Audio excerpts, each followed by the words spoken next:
The Jets limp out of Buffalo with a loss and numerous key injuries.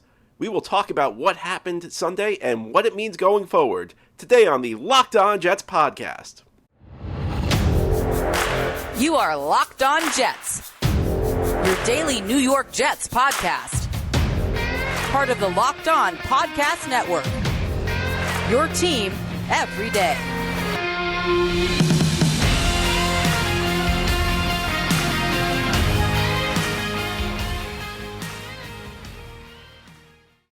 Welcome, this is the Locked On Jets podcast, part of the Locked On Podcast Network, your team every day. It's Monday, December 12th, 2022, and I'm your host, John B. from GanggreenNation.com. Thanking you for making the show your first listen or first watch every day. This podcast is free and available on all platforms, including YouTube. If you like what you see or hear, hit the subscribe button where you're watching or listening so that you'll never miss an episode. If you're listening on a podcast source, please give the show a 5-star review. If you're watching on YouTube, please give this episode a big thumbs up. These things help the channel out and help other Jets fans find the podcast. Today's episode of Locked On Jets is brought to you by PrizePicks. PrizePicks is daily fantasy made easy. Pick 2 to 5 players, and if they score more or less than their PrizePicks projection, you can win up to 10 times your money on your entry. First-time users can receive a 100% instant deposit match up to $100 with promo code LOCKEDON. That's PrizePicks.com, promo code LOCKEDON.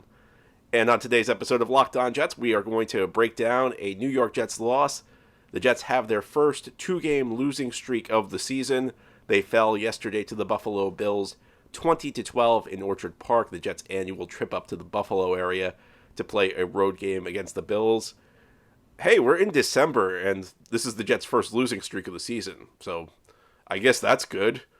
I mean, usually the Jets' first 2-game losing streak comes after the second game of the season, so clear signs of progress, and the Jets remain over 500 at this moment, and still in decent playoff position. Look, it would be easy for me to make excuses after the fact and say, well, we weren't expecting the Jets to win that game. But the thing is, I'm not making an excuse after the fact. I said this on Friday's episode. I said this going into the game, that I felt like this was going to be a really tough game for the Jets to win when you factor in, first of all, the overall quality of the Buffalo Bills. That might be the best team in the NFL. You know, the record may not state it, but the Buffalo Bills they're the best team in the AFC right now. If you go by record, they might be the best team in the NFL if you go just on talent. They're a Super Bowl favorite. This is a game on the road in Buffalo. And also, I know maybe it's a cliche, but it's very difficult to beat any team twice in one year. The Jets did very well this year splitting the games against Buffalo. I really did not think the Jets would even get one of the two against the Bills. I think the Jets are ahead of schedule by beating Buffalo 1 out of 2 this year. So these things you have to factor in. And also, heading into this weekend, I think the most plausible path to the postseason for the Jets was going to be winning 3 of their 5 remaining games. And I think if you were looking at this objectively, and now we're to the point, if you listen to the podcast in the offseason when the schedule comes out, I always say at that point, you don't know who the good teams are. People always like to make these predictions about who's going to be good, who's not going to be good, but in the offseason, you don't really know. Now that we're in December, we have a pretty good sense of the quality of the opponents the Jets are facing. We now know who's good. And the Jets entered this game, I think, needing 3 wins in their final 5 games, because that gets you to 10 wins, and the competition, listen, this is not a year where there's a ton of great teams in the AFC. It's probably that last playoff spot's probably going to come down to the Jets, the Chargers, or the Patriots. And maybe Miami slumps enough that Miami could fall out of the race, which would certainly benefit the Jets. But let's look at the competition. Let's just say for the sake of argument, it's going to be the Jets, the Chargers, or the Patriots. Well, the Chargers and the Patriots are not great teams. Now I know the Patriots beat the Jets twice, but it's not like any of those teams is a dominant football team. So the Jets win 3 of their last 5 games. That gets them to 10-7. 10 doesn't always get you in. I mean, there was a couple of years ago, Miami won 10 games. I think it was it's the last year of the 16-game season. But Miami won 10 games and did not make it even in the expanded 7-team playoff field. So 10 does not guarantee you a playoff spot. But more often than not, you're going to get in with 10 wins. And especially in a conference that just does not have a lot of great teams. The teams the Jets are competing against are flawed. So I think 10 gets the Jets in. So heading into yesterday, to get to 10, the Jets needed to win 3 of their 5. I don't think the Buffalo game was one that you were going to look at and say, that's a game the Jets are going to win. That was not one of the three you were going to pencil in. The three that the Jets are going to need are going to be Detroit coming up this weekend, Jacksonville on Thursday night, and then you split one of the two against quality opponents on the road. You got a trip out to Seattle New Year's Day, and then you got a trip to Miami to end the season. So really, it's got to be, entering yesterday, the goal has to be beat Detroit, beat Jacksonville, win one of these last two road games. You're at 10. You take your chances. You're probably in at that point. No guarantees, but I like the Jets' chances if they get to 10. A win yesterday essentially would have been a bonus. It would have put the Jets in great position, but this was the type of game where a win was much more helpful than a loss was hurtful. So keep it all in perspective when you talk about what happened on that field in Buffalo yesterday. Listen, I would have loved to have won the game, but realistically, it was going to be a very tall order for the Jets to win this game. Now, the thing that concerns me coming from this game, and you could probably guess it, it's injuries. Because while that game itself doesn't necessarily damage the Jets a whole lot in their quest for the playoffs, the residual effects of injuries, if you're missing key players going forward, that could be a problem. Now, the good news is it sounds like, at least preliminarily, there's not great concern about some of the injuries the Jets suffered, especially the key injuries. Quinnen Williams left the game yesterday, and it really hurt the Jets' pass rush. There was no question about it. I did a post-cast episode yesterday, a quick little, show that was probably 10 to 15 minutes. And I said as I was watching the game, one player should not make this big of a difference, but when you think about how good Quinnen Williams has been this year, and when you think about how good he was in that game, posting a couple sacks in the first half, maybe he does. Maybe he does make that big of a difference. He left with a calf injury. It was a very scary injury because whenever a guy goes down on a non-contact play, he was not contacted when he got injured, and he went down, and it's, of course, artificial turf, which some studies have shown, create more injuries. We've talked a lot about this at MetLife Stadium through the years. It was a scary thing. Robert Saleh indicated preliminarily the Jets are optimistic. Of course, Robert Saleh's been overly optimistic preliminarily on a lot of injuries, so I don't know how much solace that is, but at least what we know so far seems relatively positive for Quinnen Williams. We'll see, though. Robert Saleh saying they're not worried about a guy is not exactly comforting at this point in time, but it's all we can go on right now. He also suffered an injury to Mike White, and it's a bad game when your quarterback gets injured, and it's not the most important injury that you had. Mike White actually left this game twice after two big hits, the second of which was more serious. The first one didn't seem like it was that bad. Maybe he got the wind knocked out of him. He came right back in. The second injury was very serious, and he went to the locker room. I don't think anybody thought he'd come back in the game. He actually came back in the game playing injured, hit some big passes, had to go to the hospital after the game for precautionary tests. So, that shows you the toughness of Mike White, the fact he had to go to the hospital after the game, but he still was playing. But apparently, the tests all came back decent. Sounds like a rib injury. It sounds like he flew back home with the team last night. So, at least some decent news from Mike White. And then Corey Davis left with what you would think is a concussion because, he took a hit to the head. They called it a head injury. And the real giveaway is that they immediately ruled him out of the game. Because if it's a head injury and they immediately rule you out, that probably means you failed the concussion test. So Corey Davis down. George Fant had to leave the game. So Jets suffer a lot of injuries. So you hope that they're okay. And it goes beyond playing, though. I think sometimes we forget that a player can be playing injured, and that can impact his play. Maybe it's not as bad as a player missing a game, but a player playing hurt, can be compromised and maybe not as good. So I don't think that this game, losing to the Buffalo Bills, is going to have a great residual effect. It wasn't a game we were expecting the Jets to win.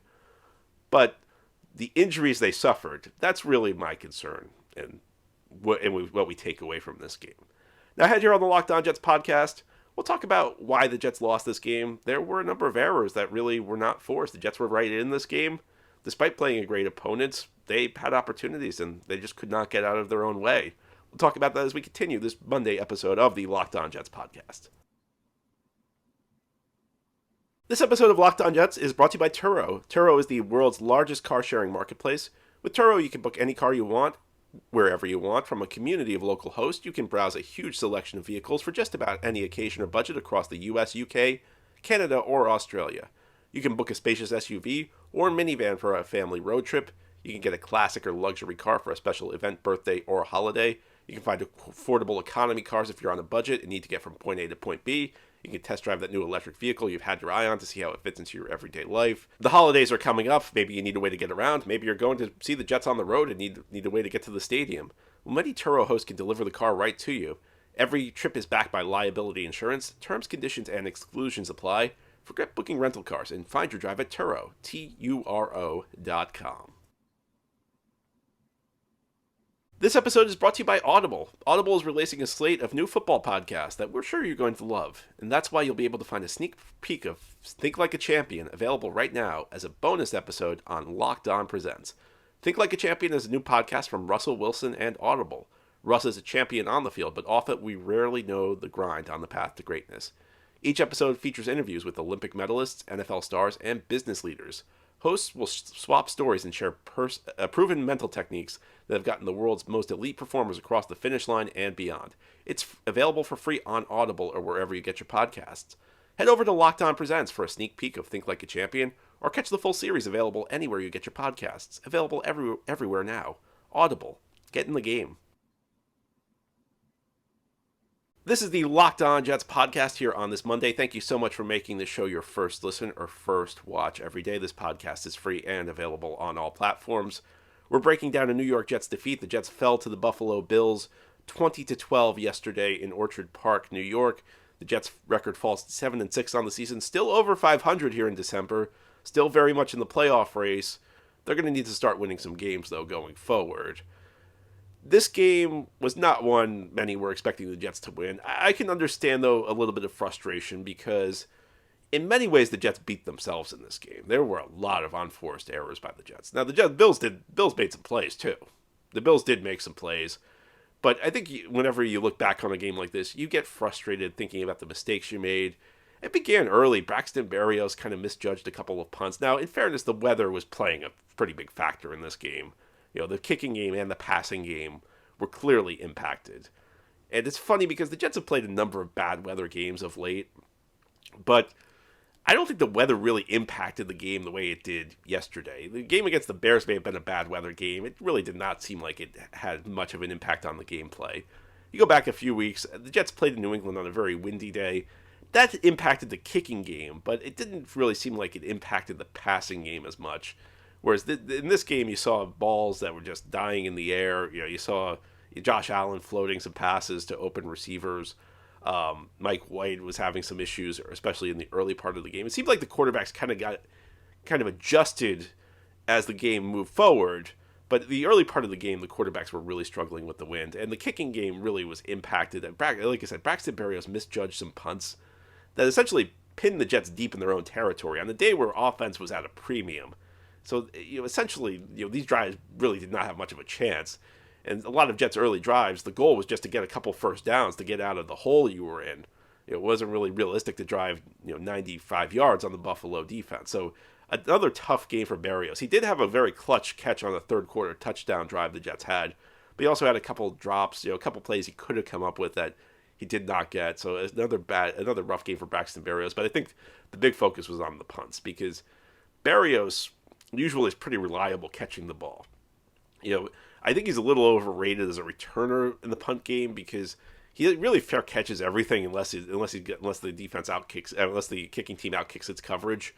But usually you can count on him to catch it. I mean, he even misjudged. There was one where he kind of just whiffed on it, and the Jets were kind of lucky because they almost hit him.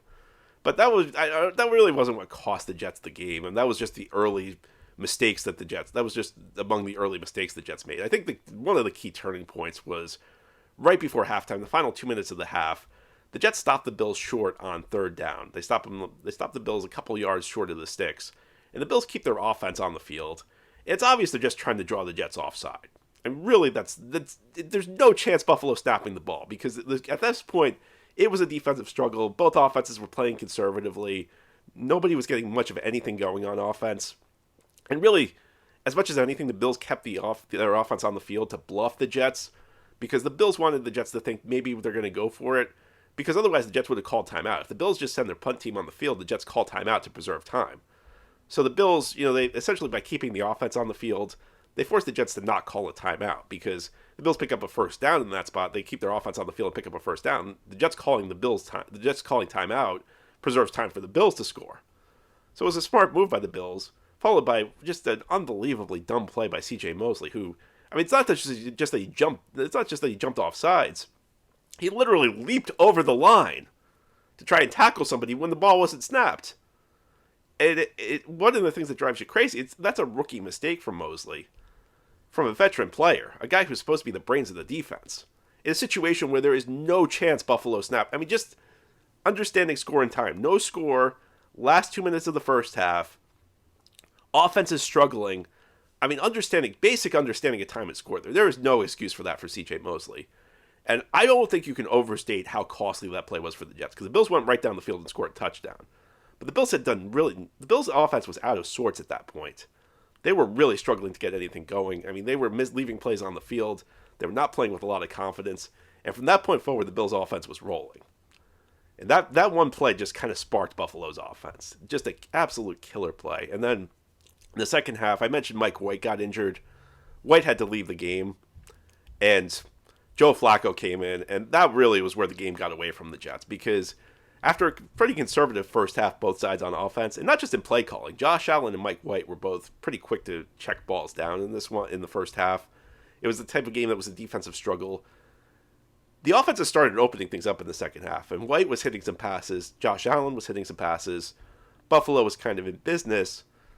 And then White took that shot and got injured, and Joe Flacco came in. And that's the point where the game got away from the Jets, because the Jets really couldn't do anything on offense. And down 14-7 in the third quarter, Flacco fumbled on a sack, and that turned into points for Buffalo. And for the rest of the game, the Jets were chasing it. And then Michael Carter, who, I don't know what's happened to this guy. Michael Carter's like the latest in a long line of Jets skill position players. You go back to Jason Morrow, you talk Chris Herndon, you can talk Denzel Mims.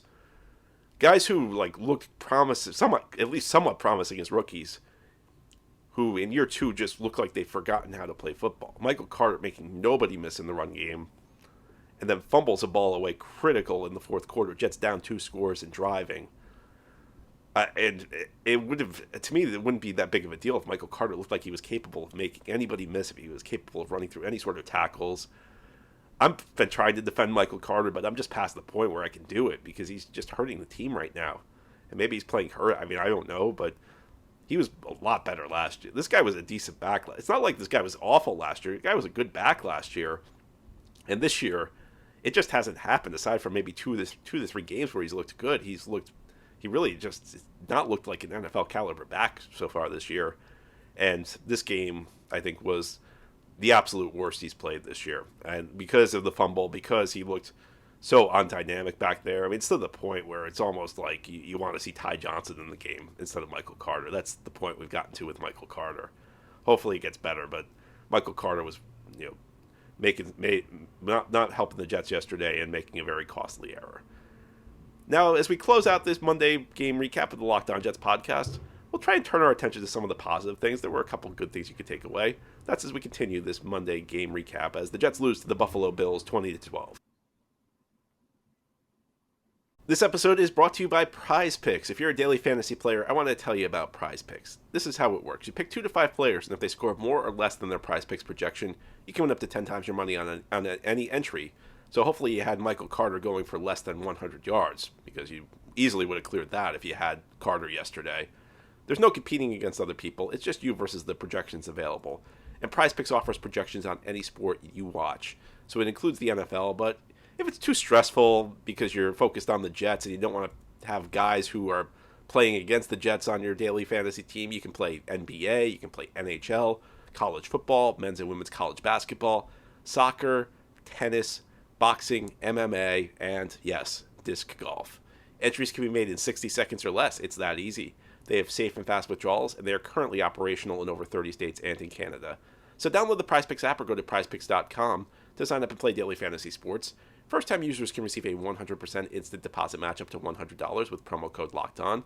So if you deposit $50, PrizePicks gives you another $50. If you deposit $100, PrizePicks gives you another $100. And don't forget to enter promo code LOCKEDON at sign-up for an instant deposit match of up to $100 using PrizePicks. This is the Locked On Jets podcast here on this Monday, talking Jets-Bills. Jets lose to the Bills, fall to 7-6 yesterday. Buffalo wins 20-12. I like to end the show on a positive note, and I do think you have to point out the play of some of the young Jets. Bam Knight is becoming a revelation. He looks like a legitimate back, and it's going to be very exciting next year when Breece Hall comes back, because while Michael Carter has not been as good as we've been hoping he would be, Bam Knight's been everything the Jets could have hoped for in the 3 weeks since he stepped into the lineup. And it's starting to look next year like it could be a Breece-Bam duo, and maybe Carter becomes the third back. But Bam Knight ran for another 71 yards on 17 carries, but the stats only tell part of the story. The Jets' blocking was not good in this game. I mean, the Jets it was especially pronounced in pass protection. I told you how Mike White had to leave the game twice because of injuries. Bam Knight made something out of nothing, and he's got a little bit of everything. You know, he's got some power. He can run through blocks. He's got a little shiftiness. He can make guys miss, but he's got that extra gear. You saw that on the touchdown run where he kind of exploded. And he's got ability as a receiver.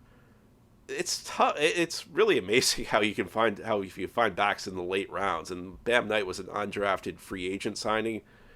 He was just sitting there on the Jets practice squad. Anybody could have signed him during the course of the season. Well, I don't think Bam Knight's ever going back to the practice squad, in part because I don't think the Jets could get him onto the practice squad again. I think somebody would claim him if they ever tried, but more because he's earned a spot on the 53-man roster. He's earned this right to be the back in the backfield. It's nice because after Breece Hall went down, the Jets were really struggling to figure out this run game. You know, they made the trade for James Robinson, which at the time I thought made sense, but really has not worked out. Carter's not been what you've hoped he would be. I mean, there was a point where the Carter-Robinson duo seemed promising to me, but it was just too inconsistent. So it's no small deal that Bam Knight's stepped up. And next year it's going to be very exciting when Breece is back. In fact, having somebody like Bam around is also going to be important because although I don't think the Jets would do this, there's always the temptation when you have a great player to rush him back on the field before he's ready just because you need him. And I think the people running the Jets are responsible enough that they wouldn't do that. I think that they are long-term focused enough that they would not risk Breece's career, but having somebody like Bam on your team is going to be helpful because everybody's going to listen, it's natural to have that temptation. When you have Bam Knight to go with, you can rust a little bit easier knowing that your run game's in good hands. It was another good game for Garrett Wilson. He had 6 catches at 78 yards. He continues to just really impress. I mean, he's the go-to guy on offense right now for the Jets. He looks like a legitimate number one receiver. And we can talk in the offseason whether you want to add a second number one receiver, but Garrett Wilson's been everything you wanted him more. Maybe he's a little unconventional the way he runs his routes, but it's fun to watch, and he's been everything the Jets were hoping for in a top 10 overall pick. Another guy I want to give a shout out to is Bryce Huff, he's so explosive off the ball. Now, Quinnen Williams was actually credited with a sack on a play Huff made on a third down play, but Huff was the one who really created the sack because he exploded off the edge, pretty much beat his guy clean, and forced Josh Allen to step into Quinnen Williams. And Quinnen beat his guy, but one of Quinnen's 2 sacks, I think Huff deserves an assist on. Sheldon Rankin's not a younger player, but also a guy who stood out yesterday, who had a sack of his own. Unfortunately, the Jets' defense, especially the pass rush, kind of fell off without Quinnen Williams in there, but Rankins was to the extent the Jets got a pass rush after Quinnen left, it was the Rankins sack because that came right after Quinnen Williams left the game. And then, the other guy who I'll just mention because it seems like he really impressed people in the locker room after the game, and it wasn't a great game for him. In fact, you could say it wasn't even a good game. But Mike White, it really sounds like he has the guys in the locker room on his corner, coming back into that game after leaving after the big hit. You heard some of the comments after the game if you followed them. Dwayne Brown was very complimentary of him. I think Connor McGovern said good things, but you could tell that they mean it. And we'll see what happens going forward with Mike White. I think at the very least, Mike White probably won the starting job for the rest of the season. Robert Saleh immediately after the game committed to White starting against the Detroit Lions next week.